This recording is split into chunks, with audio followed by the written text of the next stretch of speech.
All right, welcome back. I'm continuing on about supervision, and I explained a scandal that happened, a vice scandal back in the early 80s. How it relates to me, here it comes. Okay, so the officers were basically, if you didn't hear the last video, were setting up people to be arrested, so they come and just walk in and arrest them. You can't do that. It's entrapment, it's all kinds of stuff going on here. So they were caught. Oh, and here's a little side note, another side note. This is how they were caught, okay? Other bookies called internal affairs. Figure that out, okay? Because those bookies were being pressed to do the same thing, to set up people to be arrested by the vice unit. So they called internal affairs.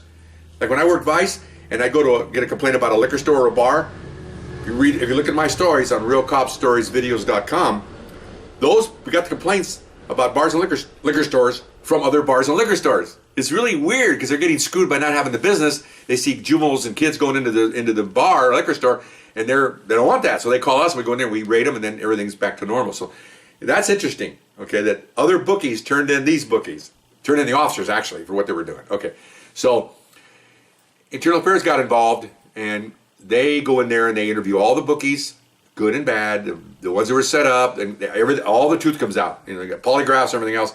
They interview all those, but then they go in to interview the officers. They have a huge personnel complaint, huge. The whole unit's under investigation, the whole unit, okay? And I told you before in my realcopstoriesvideos.com is that if the department, any large department thinks that a narco unit or a vice unit is got corruption, they clean everybody out. They don't even sit there and go, oh, we'll just take one guy. No, they feel that everybody's wrong. Sergeants, lieutenant, everybody was gone. So as soon as the investigation came out and they became targets of the investigation, they were all relieved of duty pending an investigation. They all went home administratively. The captain brought in a whole new unit that basically didn't know anything, but you learn pretty fast, and replaced all these guys as if if nothing was there. And now the investigation is going on. So they go out there and they do the investigation. Results are coming back. 2 of the officers got fired, probably the lead guys that were doing the actual entrapment and whatnot. 2 of them they were going to fire. They went and got an attorney, and they sued for mental distress. And they gave them a mental distress pension. They're gone, okay? I think that's 4. You have 2 of the officers who were probably the least participant. Usually you go down to the harsher ones, then you go down to the lower ones. 2 of the officers that were lesser involved got kicked out, sent back to patrol. Well, you know, their career's done. They're not going anywhere. You have a corruption like that, you'll be in patrol, walking footbeats, and writing tickets and waving and doing traffic enforcement. That's all you'll be doing because they can't trust you with anything else. Again, you're in a trusted position. The captain picked you and trusted you, and you betrayed that trust to the captain, to your partners, to your supervisor, and more importantly, to you. Because you pay for people to pick you so that the pickers pick honest officers to do honest work and not be corrupt and take people in that shouldn't be going into jail. Shouldn't have been. In this case, they wanted to go, but that's not the way you do things. You don't just give up people just for the fun of it. You don't do that. Okay. So there's 2 of the sergeants were, of course, they were relieved. One sergeant had just made, within weeks of this, became a lieutenant. Okay, which is the investigation has to continue, has to be complete. Meanwhile, the promotion boards are still going, so he was already going to make lieutenant anyway. So he made lieutenant. The internal affairs investigation came back. He was implicated in it big time for failing to be what? Failing to be a supervisor, failing to look at the reports, failing to evaluate what was going on, failing to see the reports were the same. All these things that were listed. So he retired right after that because he knows he's not going anywhere. He was lucky he made lieutenant. Very lucky. Okay. So he left. Okay, you can see what's happening here. The whole unit's destroyed completely. Lieutenant in charge, okay, he was on the captain's list to make captain within like 3 or 4 months. Never made it, okay. The promotional board came out. He was like 5th. Now he's like 50th. Well, they only make like 8 captains. You're not going to make it. So he retired. So this is the prelude to, and how does this relate to me? I'll show you right now. Okay, so this all happened. It's all happening. Okay. So they were told, they meaning let me continue here. There's so many things that happen here. Okay. So at those days, they had 17 other precincts, 17 other divisions.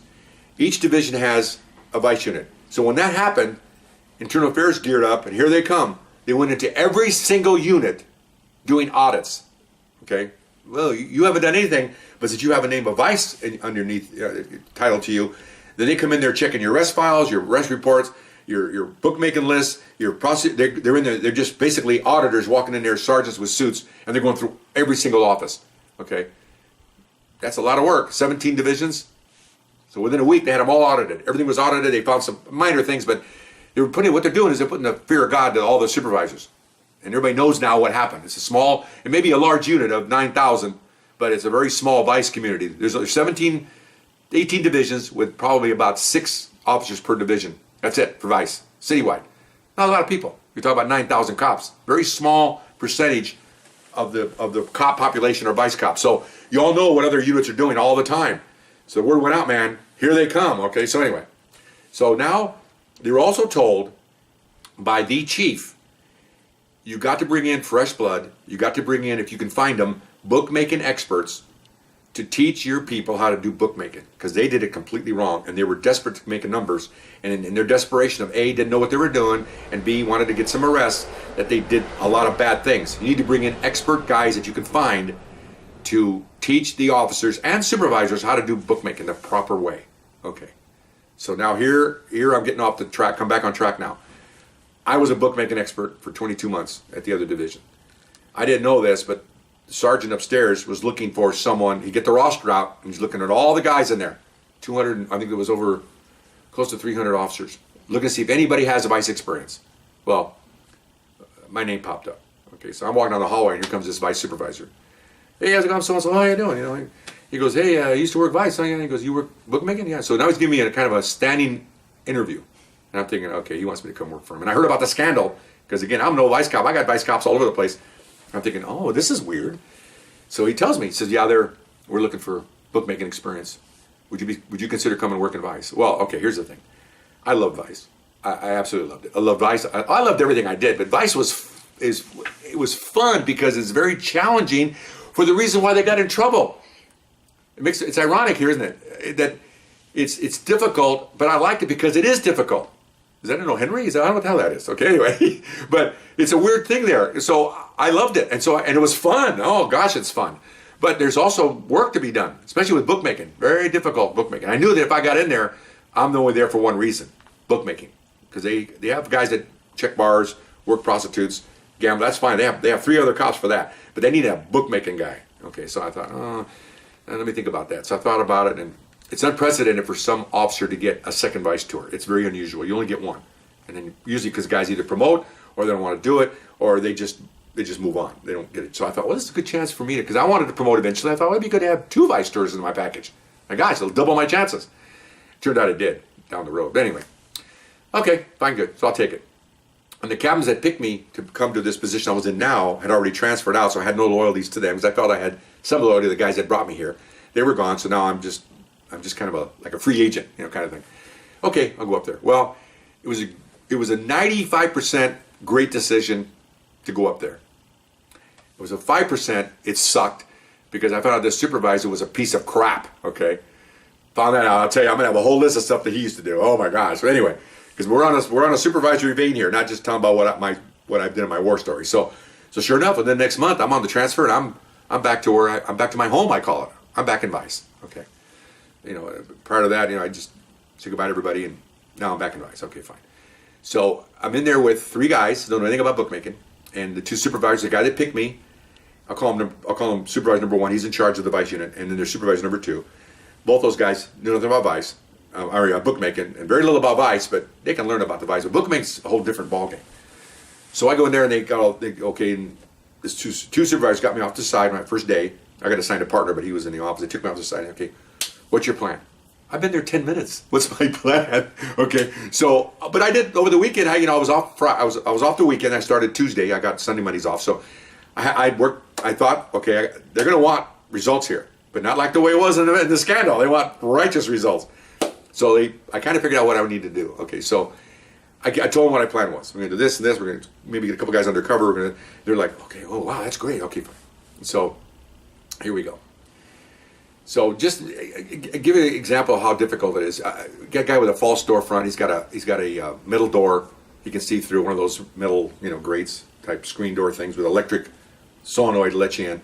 Only let certain people in. He's taking action back there. How are you going to catch this guy? You have to get that paper that he's writing on. Can't get through that door without, so stuff like that. This is how difficult it was. There are a lot of those, at about 8 or 9 of those. We call them fortified locations where they're middle everywhere. You can't get in, So there was ways to do that. There was guys that worked on the street, went from bar to bar. Those were easy. You could follow him into a bar. You could sit down next to him. I had these were all blacks. I had black partners that could go in and sit next to him with a scratch sheet, a paper with the horse stuff on it.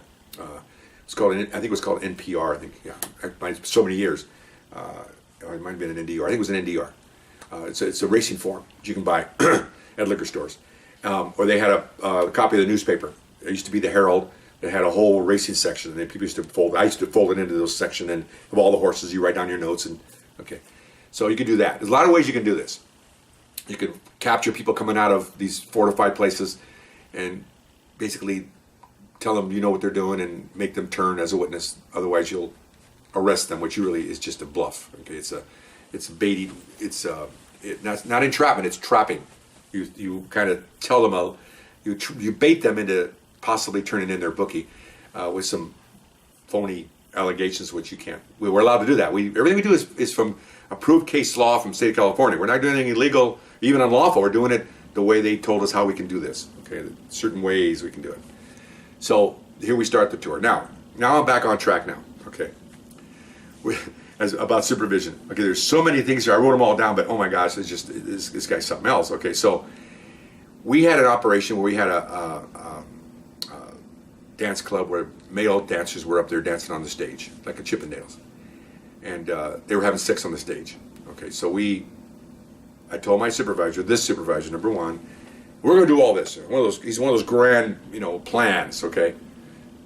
I thought, good, here we go. He's taking over, I'm helping him.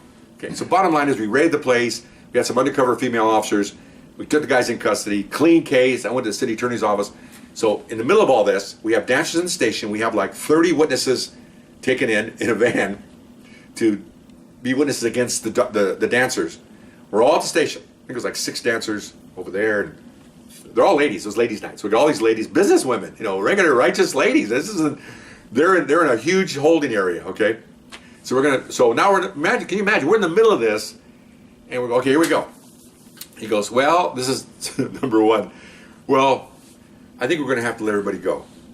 And we're like, we just had a major raid. We brought over another 12 vice cops to help us. It was 18 vice cops, 6 of us and 12 borrowed. We had about 30 uniforms. We're running up all these people. We have 30 ladies, business women, okay? We've got 5 dancers. I got a city attorney on the line, and he wants to cancel the whole thing because he's getting nervous, okay? Because he wants to promote, and he's worried about, he's one of those guys who goes like this. What are you looking at? I don't know, but something's back there. Okay, he's very afraid of making a decision that might jeopardize his career. And I found that out really fast. He starts grand, and then he starts wavering, and then he wants to back off because he's afraid of something's going to happen. We found out these are righteous business women. He thought they were going to make a complaint. He'll never promote. You have to make a decision. We're in the decision business. You're a supervisor. You're in the decision business. We committed to this operation. You can't stop it. It'd be worse to stop it. You know what they're going to say? Why did you stop it? What's illegal? What's unlawful?